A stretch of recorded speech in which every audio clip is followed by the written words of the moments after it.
What is going on, warriors and farmers of Tamaris? Back again with another Call of Dragons video. It is a good day to be a cavalry player. The game developers have introduced the skills of the brand new G5 heroes, and they are broken as hell. If you thought Kalen and Ruby were broken, wait until you see the skills of these two new cavalry heroes. They are gonna shred everybody in the open field, including infantry. No one is safe. So today we're gonna break down all the skills and see what they are capable of doing. If you're new here, like, share, subscribe, leave some comments down below, and let's get right into the party, guys.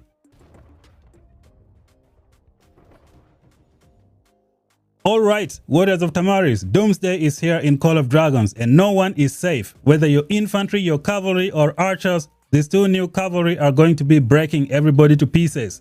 Let us check out the skills and see what this first guy is capable of doing. His name is Agnar. He's got a pretty cool design.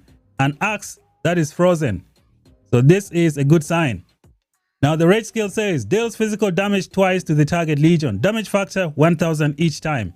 I already like this skill. It does not say deals damage every second. So which means you should be able to do this 2000 damage factor within 1 second. So that's a good sign. It goes on to say for each enemy legion within range of the target legion when dealing damage, the hero's legion ignores 6% of enemy defense. Maximum 60% for 5 seconds. So you can push your defense, you can push your enemy defense penetration all the way up to 60%, allowing you to do so much damage. This is going to be so good against infantry. Moving on to skill number 2, known as the War Ramp Stomp. This is the skill that I was talking about, guys. This is the one that's going to tear everybody to pieces, regardless of whether you're infantry or cavalry or archers or whatever you name it. This skill does not discriminate. So let's check it out. After triggering Unyielding Rush, deals physical damage to the first 3 enemy legions within the rush path. Damage factor 500. Wow, this is insane. And knocks the rush target legion airborne. So if you target an infantry, you're gonna hit it and knock it airborne. And then dealing physical damage, damage factor 1000. So we're gonna pause here for a second. You're gonna rush towards an infantry, you're gonna hit that infantry, you're gonna knock it airborne, and you're gonna deal 1000 damage factor. Let me remind you guys, Unyielding Rush works on every single legion. There is just one exception. When you hit a ranged unit, you get 1000 rage. When you hit other legions, you don't get the 1000 rage. So this Unyielding Rush is gonna work on pretty much any legion, giving you 1000 damage factor right away. You can become the biggest rat in KVK. Just annihilate every single infantry. This is gonna be ridiculous, guys. I cannot wait to see what this skill is gonna do. Now, if you're using the Elk Riders, it says when triggering Wild Barrage, the legion gains 10% attack and 10% rage accumulation speed for 5 seconds. I'm not a huge fan of the, what is it called? The Elk Rider buff, but I like the melee legion buff. It is pretty good. The best investment for this hero is going to be 5511 and you're good to go. If you don't have a lot of tokens, this is where you can stop. We're going to keep this pushing. We go on to skill number 3, Frostbeard Spirit. Legion cavalry units gain 10% HP and 30% physical attack. 2 of the greatest buffs you could ever ask for. This is awesome, guys. I already like it. And then we go on to skill number 4, Ancient Vows. When dealing hero skill damage, the legion has a 50% chance to gain 1 stack of Frost Pack Mark. Each stack of Frost Pack Mark increases legion cavalry unit attack by 20% for 8 seconds. Maximum 5 stacks. Holy cow. Does it mean you're gonna get up to 100% physical attack? Guys, this guy is like Kuma for cavalry legions. Unbelievable. This is gonna be so ridiculous in the PvP. I don't know if this is true, man. I think this might be 10% attack for 8 seconds. Maybe the devs made a mistake. But this is G5 heroes, so everything is possible. Kuma can get 100% attack. How about this guy? So this is going to be so good for the open field PvP. And on top of that, you already have another 30% attack from here. Combine it with the 100 from here, that is 130% attack. This is absolutely mind-blowing. Moving on to the Awakening. Okay, so it looks like the rage skill was the awakening. If you don't have the awakening, you're gonna do damage factor 900 2 times, and then you ignore 5% of enemy defense all the way up to 50%. So technically speaking, you don't really need to max out this guy, but he's gonna be good when you max him out. He's got a lot of good skills. Now he's going to work well with his partner that we're gonna check out next. Alright, beautiful people of Tamaris, let us move on to the second hero. What is her name? Freya. Her rage skill is known as Lash of Judgment. The rage costs 1000, attack range is mid-range. Let's see what it says. Deals physical damage 4 times to the target legion, damage factor 500 each time. Again, it does not say 4 times every second, so it means you should be able to do all 4 damages within 1 second, which is absolutely fantastic. And they add up to 2000 damage factor. This is awesome. And then inflicts apprehension. So we got a new debuff here. Apprehension says deals 10% less damage to the hero's legion for 5 seconds. So it's kind of like the Kinara Feeble, if I'm not mistaken. Unless it's going to debuff this legion or the enemy that you're fighting. This is something that we need to find out. Now, each instance of damage has a 75% chance to deal extra physical damage to another nearby enemy legion. Damage factor 400.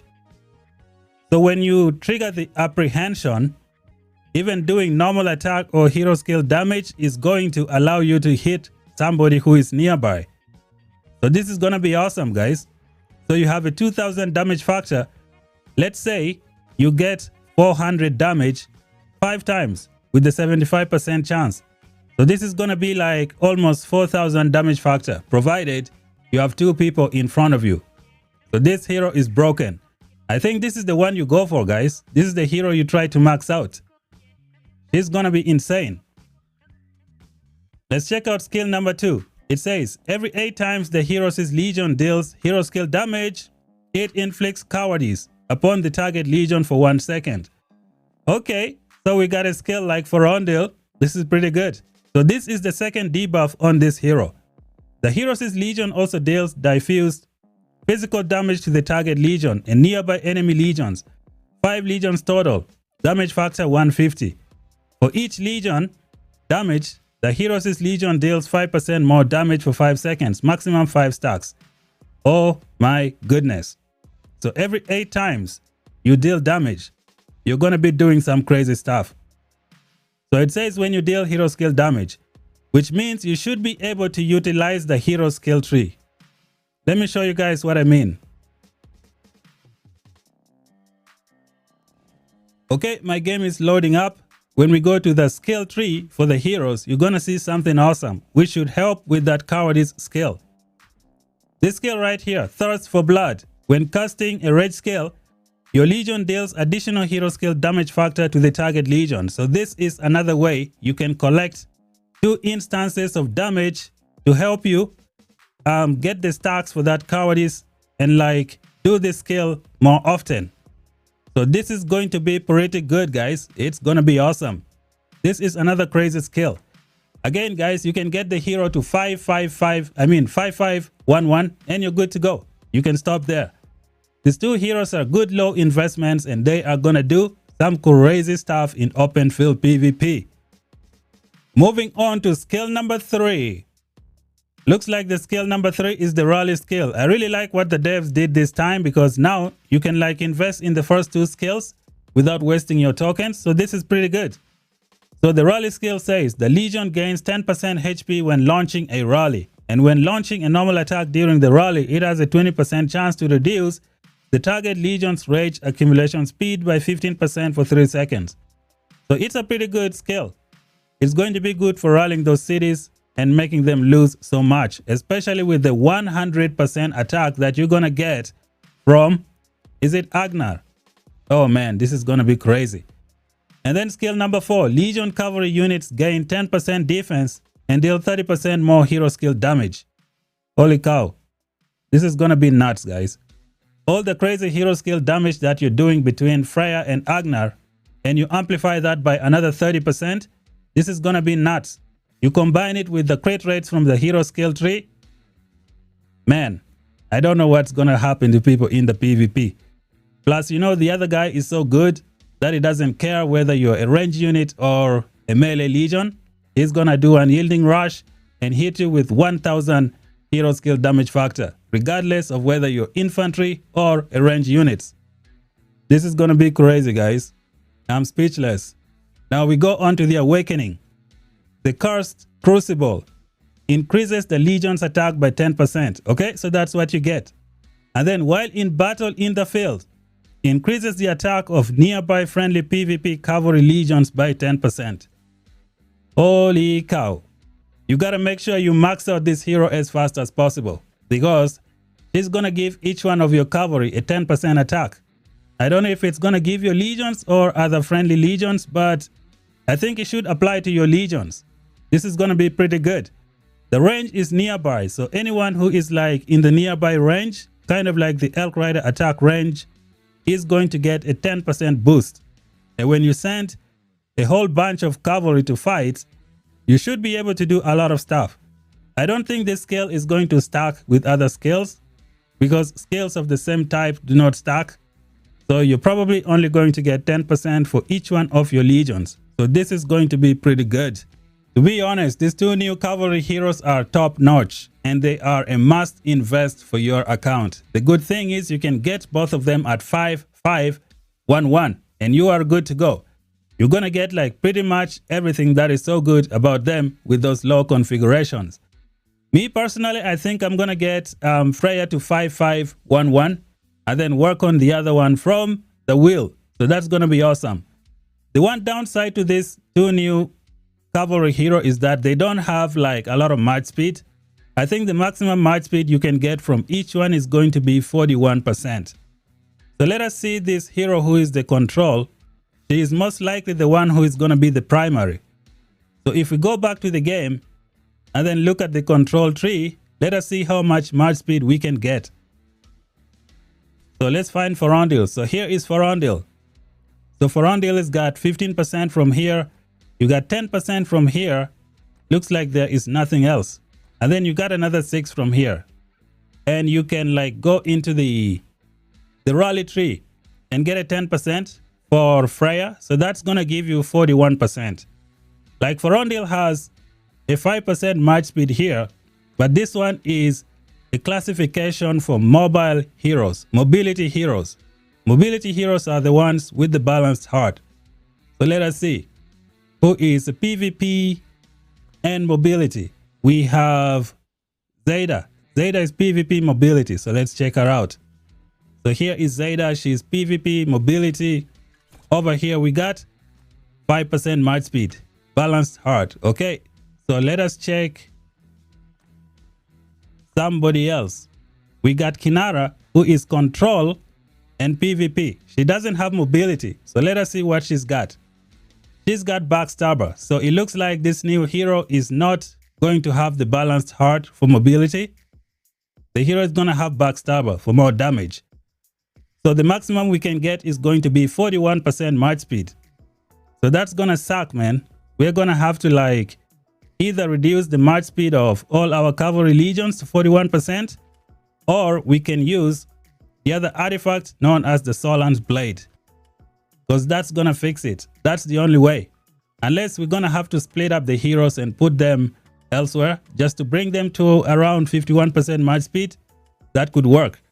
Looks like Urag is also gonna pair very well with one of these heroes, because Urag can hit AoE skill damage to 3 targets. So that's gonna work well with one of these heroes. I cannot wait to get my hands on these heroes, guys. I think I'm gonna get them to 5-5-1-1 for each one and then just build them slowly in the background. If this is what this cavalry can do, I cannot wait to see what the devs are gonna give to the infantry. I think I'm gonna save all my tokens for the infantry. With that being said, let us keep this party going, guys. We gotta have a look at the artifact. It is known as the Winter's Age. This is level 1 Feast of Frost. So it looks like it belongs to Agnar because of the hammer. Okay, so let us read the skills and see what it says. Deals physical damage to a selected legion, damage factor 1800, and inflicts immobilize. So we've seen this from the artifact of Mr. Garwood. cannot move for 5 seconds. Effect can trigger once every 10 seconds. So you can really trap an enemy, no movement for 5 seconds, and just kill it. This is pretty good. The target legion loses the immobilize effect 5 seconds later, or upon taking skill damage, after which this skill deals diffuse physical damage to the target and nearby legions. So you can hit 3 more legions in total. I think this skill could also be your downfall, because if you put immobilize on one legion and you don't do hero skill damage, it means the other legions have the chance to escape. And by the time the 5 seconds is over, if you don't do a hero skill, you won't be able to hit enemies with this extra damage. So this could be the one downside of this artifact, but I think it's going to be fantastic. So the 3 legions are going to take 1000 damage factor, and the damaged legions lose 30% march speed for 5 seconds. This is good. It's going to prevent them from escaping when you trigger the skill on them. This is fantastic. And then we keep it pushing. We have the additional effect. After gaining Frost Pack Mark, the hero's legion ignores 10% of enemy defense for 8 seconds. The legion also deals physical damage to the target. Damage factor 900. This damage can be triggered once every 90 seconds. So since it's mentioning the Frost Pact Mark, it's going to be the artifact for Mr. Agnar. So this is going to be fantastic. It looks like the pet is going to be for Freya, because usually the artifact is for one hero and then the pet is for the other one. So the pet is probably going to work well with Freya. Let us check it out next. Here we go, ladies and gentlemen. We got the pet in the building, aka the Bullion Beast. The attack range is mid-range. It's a rage skill, so let's check it out. Inflicts auspicious mark upon the target legion, increasing skill damage. Bullion Beast deals to the target by 2.2% for 8 seconds. 1 second after inflicting auspicious mark, deals physical damage to the target legion. Damage factor, this one depending on your agility. And then it goes on to say, when inflicting auspicious mark or dealing damage or inflicting control effects via a cavalry hero's innate skill, the legion has a 30% chance to deal extra physical damage. Damage factor this amount. Effect can trigger up to 8 times. Counter resets each time a war pet rage skill is cast. So does this mean you can do this skill without requiring the pet skill? If that's going to be the case, then this pet is going to be awesome. It means when you cast your rage skill and you start doing hero skill damage, you're going to have a 30% chance to trigger the second part of this skill. I hope it works like that. We're going to have to wait and see when we get the pet in tomorrow's update. So this, ladies and gentlemen, is everything that you need to know about these 2 brand new heroes in Call of Dragons. They are broken as hell. They will be doing damage to infantry, cavalry, whatever, you name it. I think this is the only cavalry legion you can bring out and walk without never thinking who is in the corner waiting for you. For example, right now you can bring out Kuma and Lakewan and just go anywhere. Just chill on the beach. No one is going to bother you. These 2 new cavalry are going to be in the same category. So things are about to go crazy. I want to see what this guy is going to be doing with Husk, with this 100% physical attack. The counter attack you can do with Husk with this guy and the cavalry spamming. I think it should be something else. Let's just wait and see. Thank you guys for watching the video. If you're new, subscribe for more content. It is like almost 1 AM. I need to go sleep, man. Thanks for watching, guys. See you guys in the next one. Let me know what you think of these brand new cavalry heroes. Are you gonna get them? Comment down below. Talk to you guys in the next one. Bye bye for now.